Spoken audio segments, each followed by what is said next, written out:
ഒരാളെ ഇപ്പോൾ പുറത്തേക്ക് എടുത്തിരിക്കുകയാണ്. അഗ്നിരക്ഷാ സേന ഉദ്യോഗസ്ഥർ സ്ലാബ് പൊളിച്ച് ഉള്ളിലേക്ക് ഇറങ്ങി ഒരാളെ പുറത്തേക്ക് എടുത്തിരിക്കുകയാണ്. പക്ഷേ അദ്ദേഹത്തിന്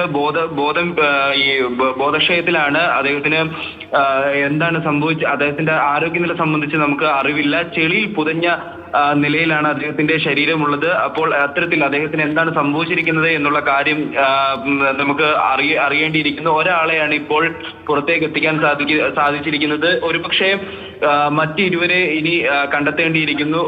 കുറച്ചും കൂടി ഉള്ളിലോട്ടാണോ, എത്തരത്തിലാണ് അവരുടെ അവസ്ഥ എന്നുള്ളതിൽ വ്യക്തതയില്ല. ഒരാളെ ഇപ്പോൾ അഗ്നിരക്ഷാ സേന അവരുടെ ഈ സ്ലാബ് പൊളിച്ച് ഉള്ളിലേക്ക് ഇറങ്ങി നെറ്റ് പോലുള്ള വസ്തു ഇറക്കിയാണ് അതിൽ ആ ഒരു പോലത്തെ ഇതാണ് അഗ്നിരക്ഷാ സേന ഉപയോഗിക്കുന്നത്. അതിൽ ഒരാളെ ഇപ്പോൾ പുറത്തേക്ക് എടുത്തിരിക്കുകയാണ്. ആൾ ബോധക്ഷയം വന്ന് ചെളിയിൽ പുതഞ്ഞ അവസ്ഥയിലാണ് ഇപ്പോൾ അദ്ദേഹത്തിന്റെ ശരീരമുള്ളത്. അദ്ദേഹത്തിന്റെ ആരോഗ്യനില സംബന്ധിച്ച വിവരങ്ങൾ നമുക്ക് ലഭ്യമായി തുടങ്ങിയിട്ടില്ല. മൂവരും തമിഴ്നാട് സ്വദേശികളാണ്, കമ്പം സ്വദേശികളാണ് എന്നാണ് നമുക്ക് അറിയാൻ സാധിക്കുന്നത്.